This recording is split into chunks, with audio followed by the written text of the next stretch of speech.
whatever you do in February, don't sow your tomatoes unless you have a lot of space and a lot of artificial heat and a lot of artificial light, because tomatoes grow quickly.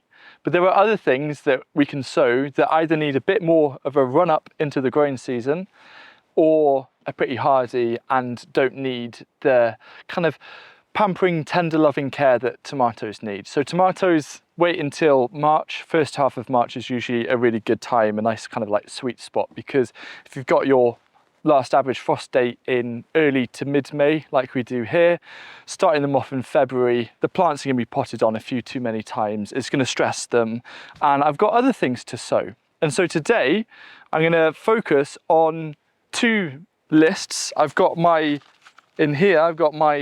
essentials. These are the essential things to sow in February. However, I've also got some other things that, if you fancy it, you can also sow. Now I'm going to start off with one of the absolute staples of life, which are onions. Okay. Now, in terms of onions, I went to the local garden centre yesterday because I haven't really done my proper big seed order yet, which is very naughty because I usually tell people to do it ASAP. So do as I say, not what I do. However, I've picked out some things here. And one of the things that you can also start off in February is spring onions. Now, what's quite interesting, you've got this variety here called North Holland Blood Red. Now, this is both a spring onion, or you can let it grow on to become a bulb onion. And this is something you can multi-sow. Now, what I'm actually going to do, right in front of me here, I've got one of my HR10 module trays. These are one of my module trays with container wise. Now these are very strong, pretty strong. And so these can last about 15, 20 years if you look after them. The other tray size, if you're wanting to do it in more bulk, is this, the 40L.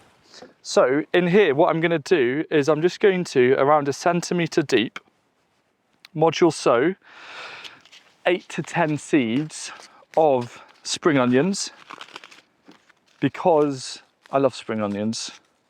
And I'm doing white Lisbon, which is nice and hardy, like that. And I'm just going to go in, and you won't really be able to see much, just trust me on this. Sowing them doesn't help that they're also dark seeds, so it's dark on dark. So with onions, they do need a little bit of bottom heat just to kind of get them going. But then once they have germinated, I found that they work quite well just in a mini greenhouse inside of a polytunnel, or like a double insulated cold frame. So they'll need a bit of base heat to help get them going.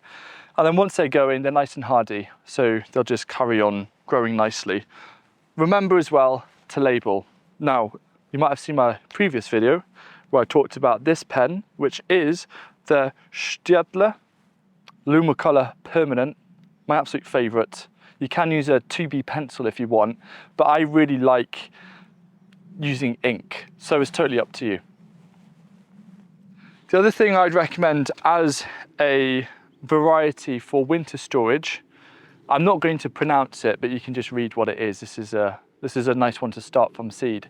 And the other kind of opportunity is if you want to grow onions from onion sets, so onion sets are immature mini onions, then that is something that you can also plant into module cells, the exact same as the HR10 or the 40L, one set per module cell, and they're going to grow nice and strong, and then you can transplant them. It's totally up to you. Now with the onions, you can multi-sow them if you're wanting to grow them on as bulbs, and then prick them out and plant them on into individual modules before then transplanting. So that's onions out of the way.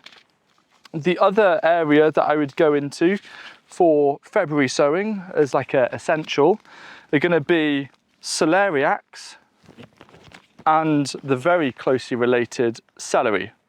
So I've got a few different varieties here. I've got this celery giant red, which I picked up in the Kitchen Garden magazine as a freebie.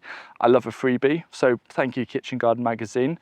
But the thing about celeriac and celery is that they need quite a long gradual introduction into the growing season. And they're also another thing that need bottom heat. Now, my second, less essentials list features crops that don't need bottom heat, provided they're in a polytunnel, in a bright, warm space in your polytunnel or mini greenhouse, they will germinate. But all of these, unfortunately, they're just tender. They need a little bit of help. So start off your celery, start them off as well as celeriac with a bit of bottom heat, but then kind of slowly introduce them into the polytunnel. And if it gets too cold, then you can always give them a little bit of extra covering on a cold night. Now, the next thing, this is where it gets more exciting, is your chili peppers. You can do obviously bell peppers as well, any kind of pepper, chili, bell, anything like that. And I'll also throw in aubergines. So I've got this variety, aubergine long purple, which is a little bit different. Usually I recommend people to grow Black Beauty. That's just like a nice standard variety that you can pick up in garden centres. But long purple is a really nice fun variety. You can also get other things like Durga White. Now here I've actually got a tray. So you can see that there's no modules inside of this tray. And this is another way, if you want to germinate seedlings in a smaller space, you can actually grow a lot in here that you're then going to prick out and pot on into module cells, or pot on into 7 or 9 centimetre pots to grow on. So if you've only got a limited space, like only a bit of, like say, a heat mat to germinate, you can germinate probably a couple of hundred seedlings in here that you can then prick out, and provided that they're undercover and have nice grow lights, it doesn't matter too much about the bottom heat. They'll just slowly, like a steam train warming up, just kind of get along, and then once the temperature's warm outside, then they'll hit the ground running. So in this kind of scenario, what you can do is just use your side of your hand like this to create a couple of quite shallow trenches. Okay. Then I think on one side there's 180 aubergine seeds here. I'll probably do about 50 or so. I don't need that many. 50 is still too many, but one of the great things is if you over sow or if you over plant, you can then take those plants to a plant swap and swap them for other things you may want. So these are what aubergine seeds look like. And so I'm just going to kind of slowly moving along, put the seeds out, put a few extra. It doesn't matter if they're touching at all, just like that. And then the rest, we're going to go back into the packet, which is always a challenge. It's always fun. Like, there we go. I always set myself a challenge to see if I can make sure that every single seed goes in, and then usually one seed jumps out and then I'm sad. So aubergine long purple. Now there's a slight issue here with some trays, is that it might get a little bit awkward if you're using shallower trays trying to put in your seed label. So what you can actually do is make a seed label go further by cutting it in half. Like that. And then I'm just going to write long just to remind me, and then I'm just going to place that in there. Now on the other side I am going to grow a couple of types of chilies.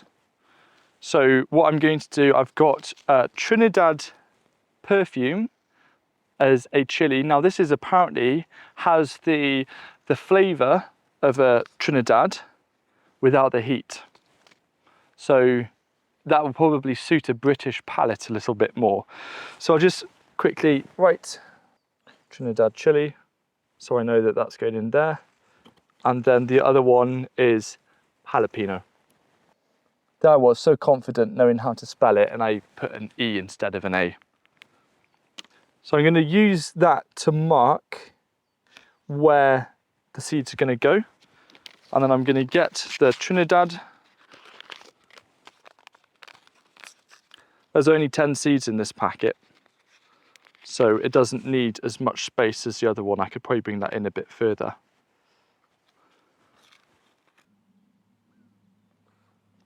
Like that. Now if I really wanted to, just looking at this now, I could have put this further aside and put a third row if I was wanting to grow more stuff, but I'm not just yet. So I'll then just put the seeds of the jalapenos in. Nice. So that there is nicely planted up or sown. And all I need to do is then get a little bit of compost and just cover over the seeds, which is always satisfying. About 1/2 centimetre to 1 centimetre, working along. And then I'm going to pat it down so it's nice and flat. And then using the Gardena soft sprayer, give it a little bit of moisture, and then that's ready to go into the heated propagator. And that consists of the essentials to sow in the month of February. I'm just going to quickly go through some of the other things that you can sow in the month of February. And one of my favourites here, actually, here's one I prepared earlier. It's like being on Blue Peter. This is the 28H from Container Wise module tray. And I am growing here, this is Whitkiam Manita, which is a really early broad bean to sow, which is a great thing to start off in February. Out of all of the varieties, this is going to give you earlier crops. So that's fun. Also a little bit different from Seeds of Scotland, Black Isle broad bean, which, listen to this, a black flowered broad bean. So you might have heard of crimson flowered broad beans. Well, you can also get black flowered broad beans, which is why I'm going to definitely be growing that. And then here, I just go along, push them about 1 to 2 inches, so 3 to 5 centimeters deep, like that. You can go across with like 2 fingers, so it makes it a bit faster. It doesn't matter if they're up, down, sideways, backwards, inside out. Maybe not inside out, but all of the rest are fine. And then I'm going to cover over with compost. This is the Melcourt Silver Grow. Tap it down. And I want to show something really, really important. Now, at the base of these module trays from Container Wise, they have quite large holes. And this is actually a good thing. A lot of people think that the compost will wash out, but as long as you press in the compost somewhat firmly, it's not going anywhere. But what this actually does is that if you're growing on top of shelving or mesh, it will naturally air prune the roots. So it's actually going to lead to a stronger root ball when it comes to transplanting. So that's something that's really, really useful.